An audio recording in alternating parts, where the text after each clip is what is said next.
Hey everyone, my name's Amanda and I'm the Fun Size Reader, and today I want to talk to you about A Holly Jolly Ever After by Julie Murphy and Sierra Simone. A Holly Jolly Ever After is book 2 in their Christmas Notch series. The first book is A Merry Little Meet Cute. That's the pink one. This is the blue one. I'm going to preface this by saying I did not read the first book. I got a digital copy of this book and I decided to read it even if I hadn't read the first one. I have no idea what happens in that one. This is not at all a review for that one. This second book is about a woman named Winnie who is a child movie star. She is famous for doing a lot of wholesome content, so things like family value shows. She is going through or just finished a divorce and decided that she wants to do something different for herself and change her career. So she gets approached to do an adult film Christmas movie, and she decides to accept it and starts working on this movie alongside an adult film star named Callum. During the creation of this movie, they catch feelings for each other. Oh, and it's a Christmas movie. Remember, I do honest reviews, guys. Remember that. I gave this book 2 stars. I finished it, so I didn't give it a 1. I just thought it was okay, though. I just thought it was okay. One of the things that I didn't really like about this book immediately going into it, and I think that may have swayed my thoughts just about it in general, was I felt very, very lost in the prologue. I was reading it and it felt to me like you had to have read the first book, which I did not, to understand what the hell was going on in the prologue. I assumed that you already knew those characters. And so coming in as a new reader, just picking up a Christmas book that is popular, I had no idea who these people were. I had no idea who their relationships were or what their relationships were to each other. The conversation that they were having just didn't make sense to me. That kind of just didn't start it out well for me. I just didn't feel like it got a ton better. Like, it was fine. This book is basically just Christmas smut.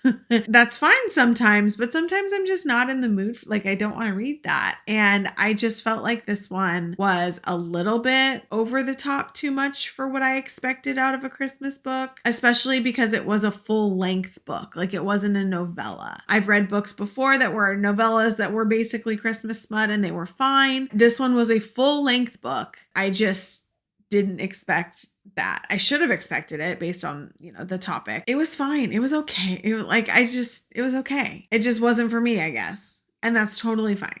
I don't want to say what the trope is because I do feel like in this book specifically, it's going to be a spoiler, but there was a trope that I don't mind. I don't mind this trope, but a lot of people severely hate this trope and will avoid books with this trope like the plague. I thought it was really interesting, given the content that these characters are making an adult film, that this was the trope that gets thrown in. Like, I feel like it's such a polarizing trope that to put it in context of a story that will draw a lot of people in, I just didn't feel like it worked. Like, I didn't feel like it was the best plot story decision, because I think that there will be a lot of people that really dislike it because of that trope, even though they would have liked it if that trope didn't exist.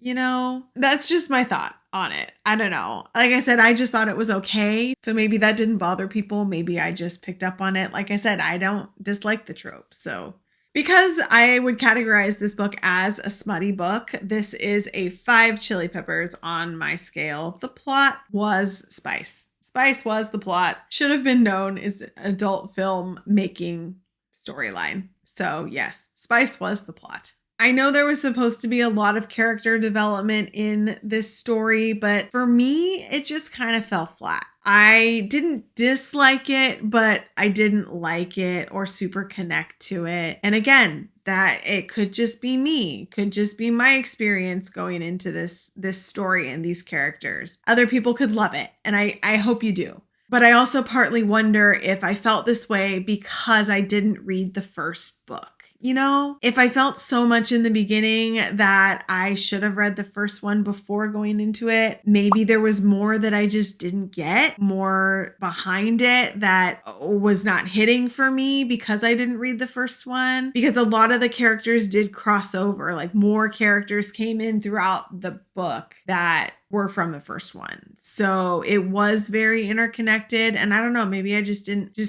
went over my head. Just didn't hit for me. It just didn't hit for me. If you'd like to check out A Holly Jolly Ever After, I will put the link for the book down in the description below. If you like reading fantasy and romance books, I post reviews on my channel every week, so make sure to hit like and subscribe so you'll be notified when I post new videos. I hope you guys like this one more than I did. Maybe try reading the first book first. I don't know, maybe that will help. Anyways, thanks for coming to talk with me about it today, and I'll see you guys next time.